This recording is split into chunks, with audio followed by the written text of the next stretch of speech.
الحمد للہ رب العالمین والصلاة والسلام علی خاتم الانبیاء والمرسلین وعلی آلہ واصحابہ ومن تبعہم بإحسان الی یوم الدین اما بعد۔ کتاب الفتن کا یہ درس ہمارے ساتھ ہے۔ کل کے درس میں ہم نے ام المؤمنین زینب بنت جحش رضی اللہ تعالی عنہا کی حدیث پڑھا۔ اس حدیث میں اللہ کے نبی صلی اللہ علیہ وسلم جب نیند سے بیدار ہوئے، یہ کہتے ہوئے نیند سے اٹھے، لا الہ الا اللہ ویل للعرب۔ ویل سے مراد یہاں برائی سے دوچار ہونا، خطرے سے دوچار ہونا ہے، اور ویل کا اصل معنی جہنم کی ایک وادی ہے یا عذاب ہے۔ اور اس حدیث میں حلول الشر، وقوع الشر، برائی پہنچنا، نقصان پہنچنا مراد ہے۔ لیکن جیسے ہم نے کل کے درس میں کہا کہ ویل للعرب، صرف عربوں ہی کو کیوں اس میں خاص کیا گیا کہ کیا یاجوج و ماجوج کا فتنہ صرف عربوں ہی کو پہنچے گا، دوسرے اس سے محفوظ رہیں گے؟ تو علماء نے اس سلسلے میں دو باتوں کا ذکر کیا ہے۔ پہلی بات تو یہ ہے کہ اس وقت سب سے زیادہ اسلام میں آنے والے وہی عرب کے لوگ تھے، اور اللہ کے نبی صلی اللہ علیہ وسلم مسلمانوں کے معاملات کا بڑا اہتمام کرتے تھے، تو عربوں کو اس سے بچانا تھا، تو اس لیے اللہ کے نبی صلی اللہ علیہ وسلم نے یہ بات کہی۔ والامر الثانی، اور دوسری چیز کہ فتنے جب رونما ہوں گے تو بڑی تیزی کے ساتھ عربوں کی ہلاکت کا سبب بنیں گے۔ علماء نے اسی لیے کہا ھذا یؤخذ فی الفتن کلھا، سارے فتنوں میں یہی حکم ہے کہ عرب کے لوگ بہت زیادہ فتنوں کا شکار ہوں گے۔ جیسے آج کل کی حالت ہم دیکھتے ہیں کہ سارا مغرب، سارا یورپ انہی عربوں کو نوچنے میں لگا ہے، انہی کے اخلاق پر دھاوا ڈالتا ہے، انہی کی ثروت اور انہی کی دولت کو لوٹنے کی، انہی کی دولت اور ثروت کو لوٹنے کی ان کی منصوبے ہیں، انہی کی دولت اور ثروت کو لوٹنے کے ان کے منصوبے ہیں، انہی کے عقائد کو بگاڑنے کی ان کی کوششیں ہیں، انہی کے اخلاق کو بد کرداری میں بدلنے کی ان کی سعی اور کوشش ہے۔ جیسے کسی پوچھنے والا پوچھتا ہے لماذا تقول ذلك یا رسول اللہ، اللہ کے نبی صلی اللہ علیہ وسلم عربوں کے لیے اتنا خطرہ کیوں ہے؟ تو اللہ کے نبی صلی اللہ علیہ وسلم نے فرمایا فتح اليوم من ردم یأجوج ومأجوج مثل هذه۔ اللہ کے نبی صلی اللہ علیہ وسلم فرمایا کہ یأجوج و مأجوج کی دیوار سے اس قدر سوراخ کر دیا گیا۔ اللہ کے نبی صلی اللہ علیہ وسلم نے شہادت کی انگلی کا سرا انگوٹھے کے بیچ میں رکھا، یعنی اس قدر ایک سوراخ کے برابر اس قدر سوراخ کر دیا گیا ہے۔ اور وہ دیوار وہ ہے جو ذوالقرنین نے بنایا ہے، جس کا ذکر قرآن مجید میں ہے، لوہے سے، تانبے سے پگھلا کر بنایا گیا۔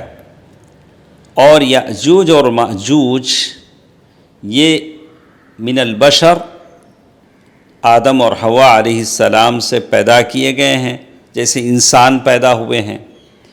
اور یہ بات صحیح نہیں ہے کہ وہ صرف آدم سے پیدا کیے گئے ہیں۔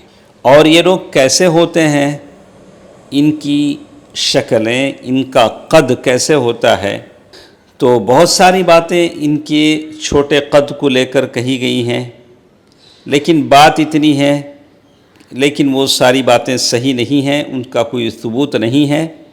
لیکن یہ تو بات ضرور ہے کہ وہ بڑے قوی ہیں، بڑے طاقتور ہیں، ان کو ہرانا مشکل ہے۔ جیسے شیخ نے لکھا لا طاقت لأحد فی قتالہم، ان سے لڑنے کی کسی کے اندر طاقت نہیں ہے، حتیٰ عیسیٰ علیہ السلام، عیسیٰ علیہ السلام یہ دجال سے لڑیں گے، لیکن یاجوج و ماجوج سے لڑنے کی ان کے اندر طاقت نہیں رہے گی، اور اللہ تعالیٰ لوگوں پر ان کو بھیجے گا تو لوگوں کی زندگی یہ لوگ اجیرن کر دیں گے، لوگوں کی زندگی تنگ کر دیں گے۔ اللہ کے نبی صلی اللہ علیہ وسلم نے حلقہ بنا کر بتایا کہ اس قدر اس دیوار میں سوراخ ہو گیا ہے، 10 کا نشان، 10 کی گھاٹی۔ تو عربوں کے پاس 10 کا نشان بنانے کے لیے شہادت کی انگلی کا سرا انگوٹھے کے بیچ میں رکھا جاتا تھا، وہی اشارۃ الی مثل هذه الفتحہ۔ تو کہتے ہیں والمراد، تو اس سے پہلے وہاں دیوار میں سوراخ نہیں تھا، اللہ کے نبی صلی اللہ علیہ وسلم نے بتلایا۔ حافظ ابن حجر رحمہ اللہ فرماتے ہیں صحیح حدیث میں اس بات کا ذکر ہے کہ یأجوج اور ماجوج ہر دن وہ دیوار میں سوراخ بنانے کی کوشش کرتے ہیں۔ اس حدیث کو امام ترمذی نے روایت کیا ہے اور حسن بتایا ہے، جو ابو ہریرہ رضی اللہ عنہ سے مرفوع روایت ہے کہ وہ ہر دن اس دیوار میں سوراخ بنانے کی کوشش کرتے ہیں، اور بہت قریب ہوتا ہے کہ اس دیوار میں اس قدر سوراخ بن جائے کہ وہ لوگ اسے پار کر کے آ سکیں۔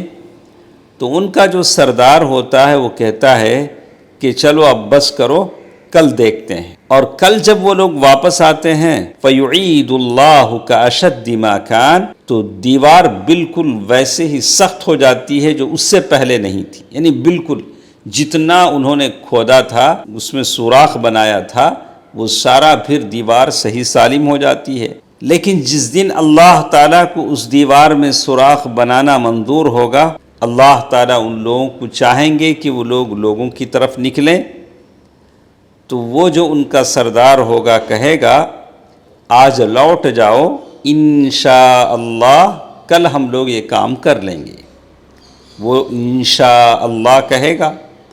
دوسرے دن جب واپس آئیں گے تو دیکھیں گے کہ جتنا انہوں نے سوراخ بنایا تھا وہ ویسے ہی سوراخ ہے، تو وہ اس میں سے گھس کر لوگوں کی طرف نکل جائیں گے، جبکہ ذوالقرنین نے اسی مقصد کے لیے بنایا تھا کہ ان کے شر اور برائی سے لوگ محفوظ رہیں۔ امام ابن العربی رحمہ اللہ کہتے ہیں اس حدیث میں زینب بنت جحش رضی اللہ تعالی عنہا کی حدیث میں 3 بڑی بڑی نشانیاں ہیں۔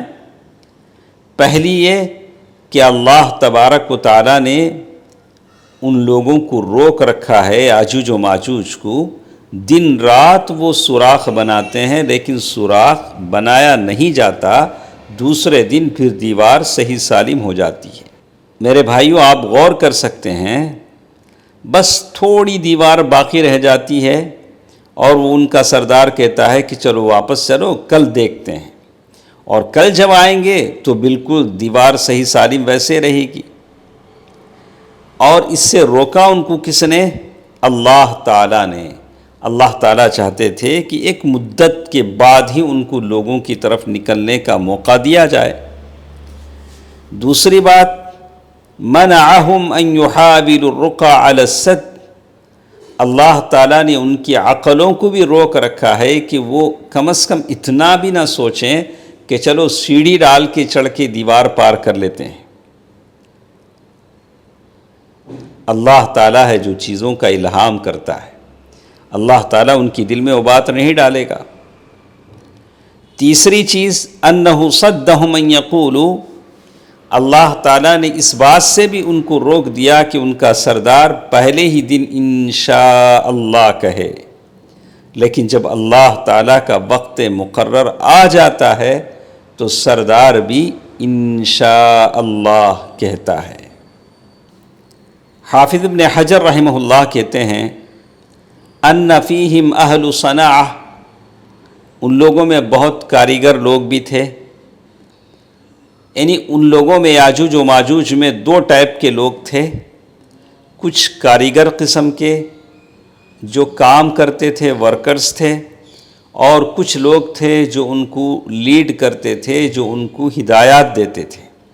جیسی اس حدیث سے معلوم ہوتا ہے، کچھ لوگ گڑھا بنانے والے تھے، سوراخ بنانے والے تھے، دیوار میں سوراخ کرنے والے تھے، اور کچھ لوگ ان کو کمانڈ کرنے والے تھے، جیسے ان کا سردار کہتا تھا کہ کام کرنا ہے، کہ بس کرنا ہے، کل آنا ہے، جیسے اس حدیث میں بتایا گیا۔ فَيَقُومُ الَّذِي عَلَيْهِمْ، یعنی ان کا سردار جب ان سے کہتا کہ چلو واپس چلتے ہیں تو سارے واپس چلے جاتے تھے، اور کام کرنے کو کہتا تو سارے کام کرتے تھے۔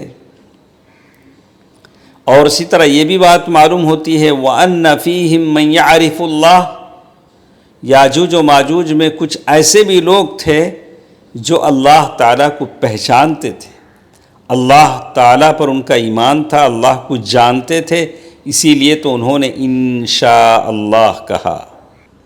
یہی بھی ہو سکتا ہے کہ یہ بات ان کی زبان پر ایسے ہی چلے آئی ہو، بغیر قصد کے، بغیر ارادے کے، کسی حکمت کی وجہ سے جو اللہ تعالیٰ نے ارادہ کیا ہے۔ انشاءاللہ اسی حدیث سے جڑی کچھ اور باتیں ہمارے ساتھ ہیں۔ اللہ تعالیٰ ہم سب کی حفاظت فرمائے، آمین۔ والسلام علیکم ورحمۃ اللہ وبرکاتہ۔